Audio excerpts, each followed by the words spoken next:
Jorge Castañeda está nuevamente en este programa.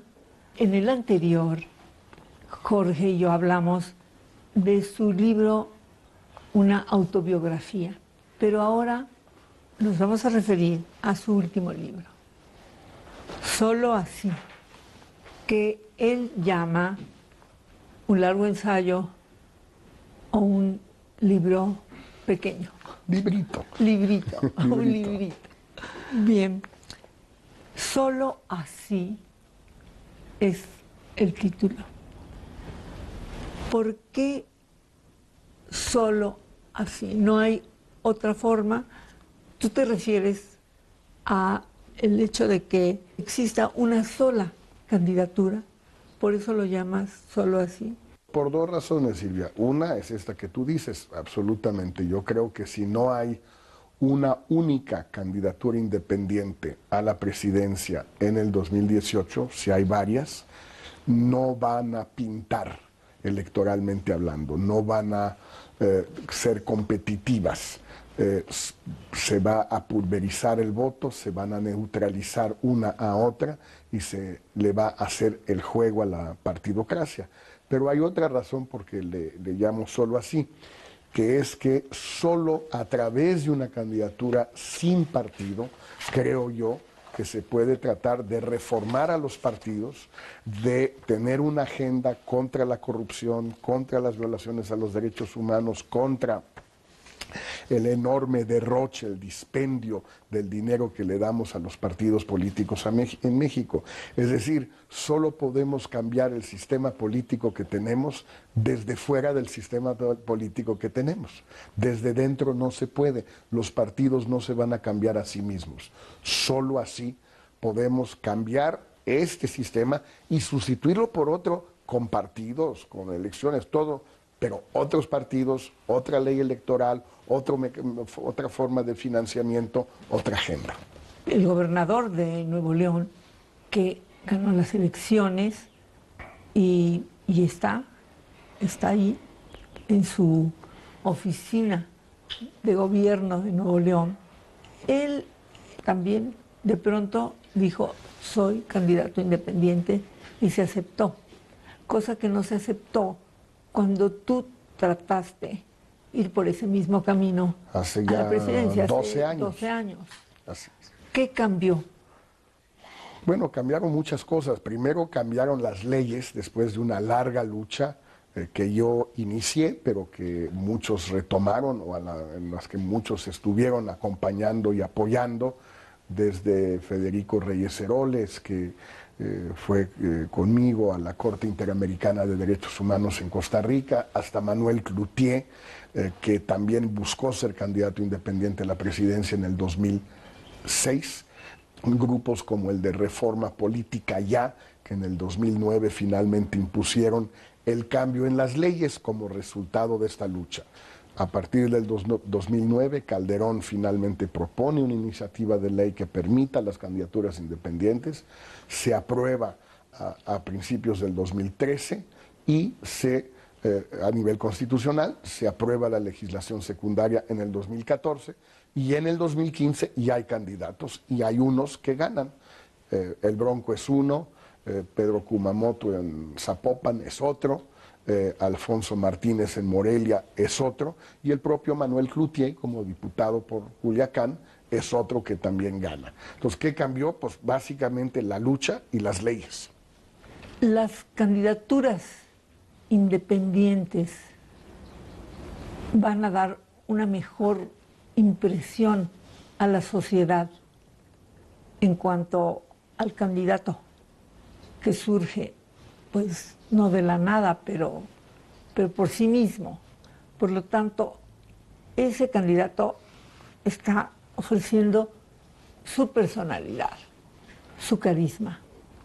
Y esos factores, yo creo que son muy importantes, el carisma, la personalidad. ¿Crees que eso va a dar mejor impresión a la sociedad, a los votantes? También cambió el hartazgo de la sociedad mexicana con los partidos políticos que tenemos. con la clase política que tenemos. Hoy hay una gran expectativa en todos los estados, en toda la República, de que a lo mejor a través de unas candidaturas independientes sin partido podemos reformar este sistema político. Y ahí viene el tema que tú mencionas, con toda razón, la personalidad, el carisma. Yo creo que en efecto eso cuenta mucho en un candidato sin partido o una candidata sin partido, porque no tiene la estructura, no tiene los recursos, no tiene... Pero hay otras cosas que también cuentan mucho. Por ejemplo, sus propuestas, su programa, su agenda. De eso hablo largamente en este libro, lo que un candidato o una candidata independiente pueden proponer como agenda. Y luego también, pues, la historia personal de los posibles candidatos o candidatas, qué han hecho en su vida antes de ser candidatos o candidatas. Han sido médicos, ingenieros, arquitectos, académicos, empresarios, artistas, qué han hecho, cómo lo han hecho y también cómo se presentan ante el votante, con qué grado de transparencia, si quieres, hasta qué punto se encueran ante la sociedad mexicana, es decir, a ver, aquí estoy, véanme, esto es lo que hay, en lugar de lo que suelen hacer los candidatos en nuestro país, a todos los puestos, no estoy hablando solo de la presidencia, ni mucho menos, que disimulan, esconden los lados oscuros de ese pasado que todos tenemos. Pasa mucho con los presidentes de muchos países, o casi todos los países. Así es. Un candidato independiente puede cambiar, tendrá la fuerza que no tiene o que sí tiene un partido que todos conocemos. En teoría, probablemente no, pero todo depende de cuánto rechazo, cuánto repudio, cuánto hartazgo haya con un partido en particular, digamos ahorita el PRI, porque es el que está en el gobierno, pero si fuera el PAN sería el PAN y si fuera el PRD o Morena sería lo mismo. Depende cuánto rechazo hay a ese partido y cuánto rechazo más intangible hay, no a un partido o una persona, sino a una clase política, lo que ya se llama sistemáticamente la partidocracia en México. Si el rechazo es muy grande, pues puede suceder que en efecto la gente se desborde. Es lo que sucedió en Nuevo León. Había un tal rechazo por el bipartidismo PRI-PAN de los últimos 20 años en Nuevo León, y en particular en Monterrey, que el Bronco Jaime Rodríguez sacó el doble de votos que el siguiente, o sacó más votos que PRI y PAN sumados en Nuevo León. Nunca lo hubiera pensado uno. El PRI era el partido en el gobierno del Estado, llevaba 2 periodos, controlaba toda la maquinaria, todos los acarreos, todo el gasto, todos los medios, todo. Perdió 2-1. ¿Por qué? Pues porque estaba tan harta la gente con los 2 gobernadores sucesivos que había tenido el PRI en Nuevo León, que votaron por una alternativa que ya a unos les gustará o no les gustará, pero sobre todo lo que es evidente no es que hayan votado a favor del Bronco, sino en contra de los partidos. Y además era un magnífico candidato, carismático, campechano, buen sentido del humor, echado para adelante, un poco un Fox a escala estatal, digamos.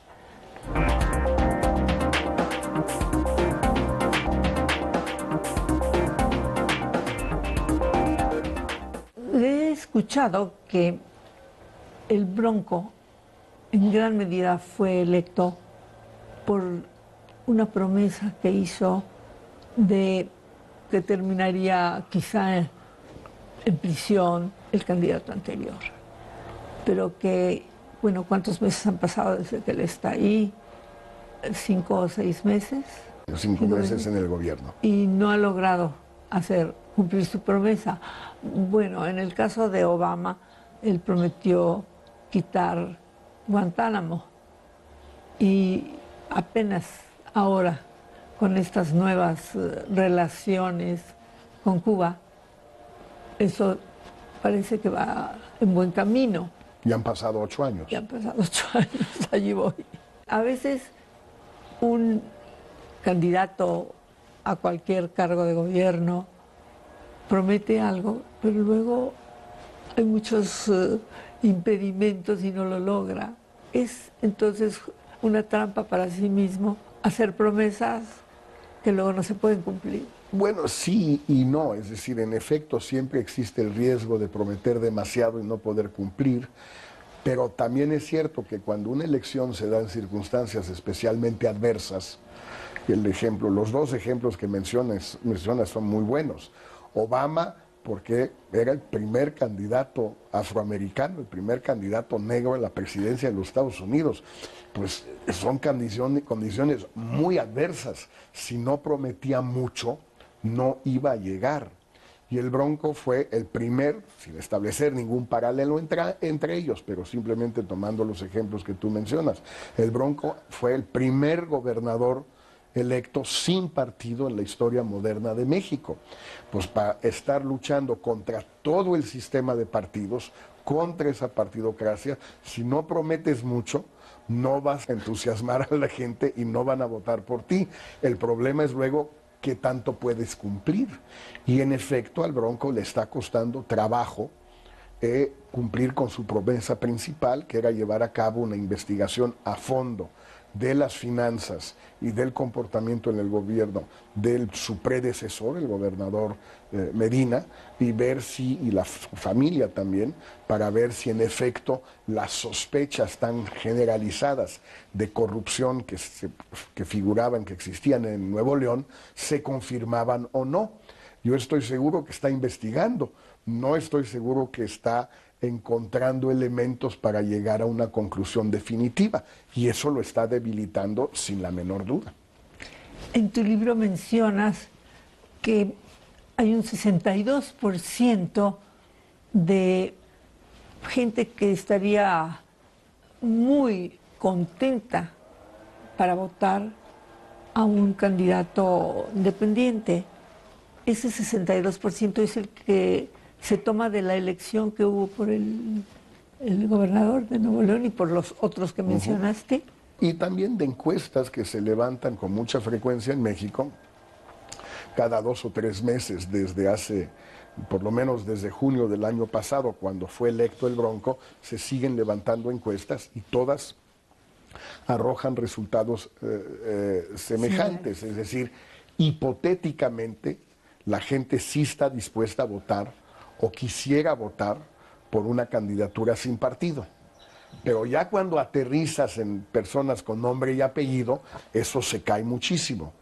Y entonces tienes el problema de que los candidatos sin partido posibles no son conocidos, mientras que los candidatos obvios de los partidos son muy conocidos. El mejor ejemplo es Andrés Manuel López Obrador, que tiene un grado de conocimiento en el país de 95%. Pero también Margarita Zavala, la probable candidata del PAN, pues de 60, 50, 60%. Fue primera dama 6 años. A su manera, el secretario de Gobernación, Miguel Ángel Osorio Chong, pues sale todos los días en los medios. Tiene 40, 50% de reconocimiento. El propio Bronco está muy abajo de eso, porque aunque suena mucho, la verdad poca gente lo conoce fuera del norte del país y quizás el Distrito Federal. Entonces, la gente quiere votar por una candidatura sin partido, pero ya cuando les pones nombres, ya reculan un poco y dicen, no, no lo conozco, no la conozco, no sé muy bien, voy a esperar. Así estamos ahorita. Tú ya has tenido pruebas que te resuelven tu deseo, tu decisión, poder correr como un político, aunque sabes que a los políticos les pegan muy duro. Quizá te va a tocar a ti también. Claro. ¿Y aguantarías todo eso? Mira, pruebas no. Estoy, digamos, un poco a menos de la mitad de un recorrido por todo el país de promoción de las ideas de este librito, de ver cómo son recibidas esas ideas, esas propuestas, y ver también cómo soy recibido yo como portavoz o vocero de esas ideas. Y en función de cómo me vaya en el resto de este recorrido, pues ya tendré más elementos. Por ejemplo, veré si estando en los medios locales de todo el país de manera muy intensa, logro subir, logro elevar mi nivel de reconocimiento o no. Si logro elevar el porcentaje de personas que tienen una opinión favorable de mí o no, sobre todo entre las que no me conocen. Las que me conocen ya tienen la opinión que tienen, buena o mala, pero ya la tienen. Pero hay 80% de los mexicanos ahorita que no tienen la menor idea quién soy. Pues, ¿qué tipo de opinión pueden tener ellos de mí si es que me conocen? ¿Cómo me va con los auditorios? Sobre todo con los estudiantes universitarios, con los activistas de la sociedad civil, con los medios de información locales. Hasta ahora me está yendo muy bien, pero bueno, no es concluyente lo que yo sé. De aguantar, aguanto. Eso no me preocupa. Tengo la piel muy gruesa, muy dura. Casi a todos les pasa, ¿no? A todo el mundo le pegan y casi todos los que se meten en este asunto aguantan. La diferencia en mi caso es que yo no quiero entrar esta vez en una cruzada. Quiero entrar si tengo posibilidades reales, ya sea de ganar, ya sea de influir de manera decisiva en el resultado y en lo que venga después. Es decir, de ser competitivo. Ganar o por lo menos sí competir. Y si veo que sí, lo haré. Pero si veo que no, no me voy a dar de topes contra la pared. Simplemente reculo y digo que haya otro y yo lo apoyo, u otra y la apoyo.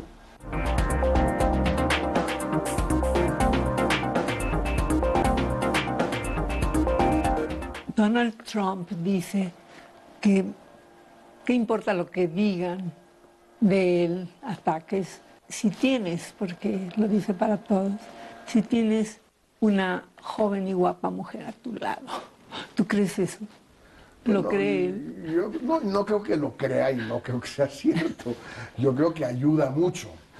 Obviamente tener, como es su caso y como ha sido el caso de muchos presidentes de muchos países, en México, en Francia, en Brasil, en muchas partes, que una pareja joven y guapa, como dice Trump, puede ser una carta importante, un activo muy importante en una campaña.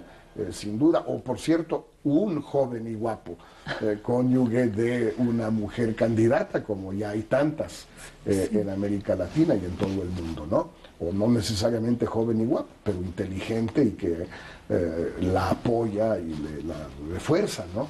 Creo que sí es un factor importante, como muchos de estos factores que decías tú de carisma o de personalidad o de conexión con la gente.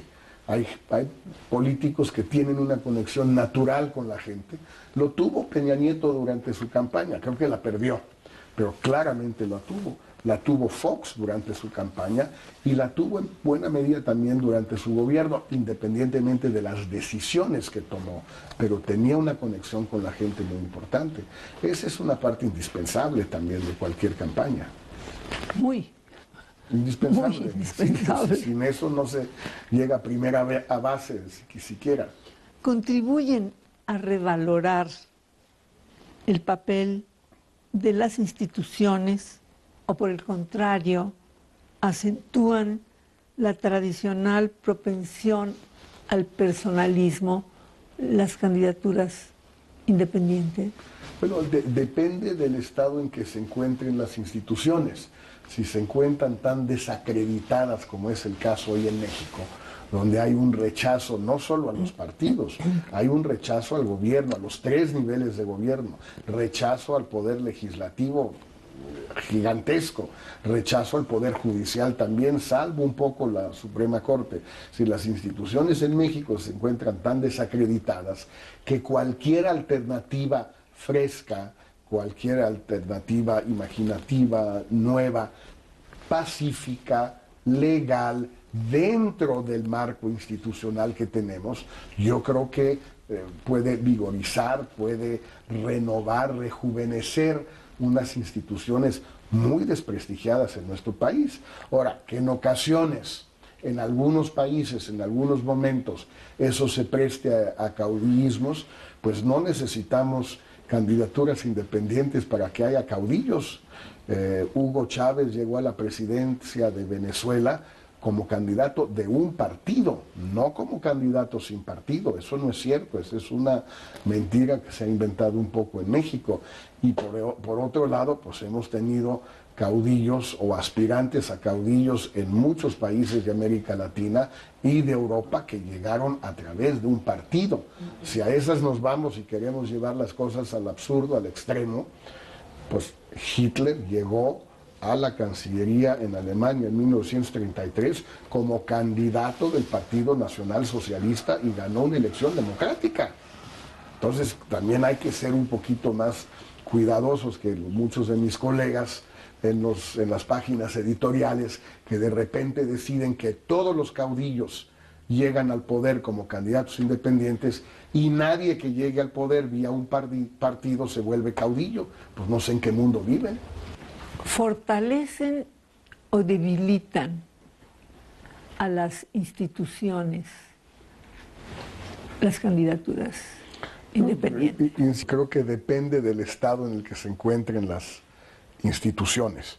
Si se encuentran en un estado tan desacreditado como en México hoy, yo creo que las candidaturas sin partido en México hoy fortalecen el proceso de construcción de un nuevo sistema de partidos y a las instituciones que funcionan, y las que no, pues quizás fortalecen la posibilidad de transformarlas. Ahora, no son ninguna soluciones mágicas que resuelven todo, pero esta idea de que debilitan a las instituciones por el caudillismo sí me parece equivocada. Jorge Castañeda, muchas gracias. Gracias, Silvia, como siempre. Encantada de tenerte en este programa una vez más. Y habrá muchas más. Silvia Lemos.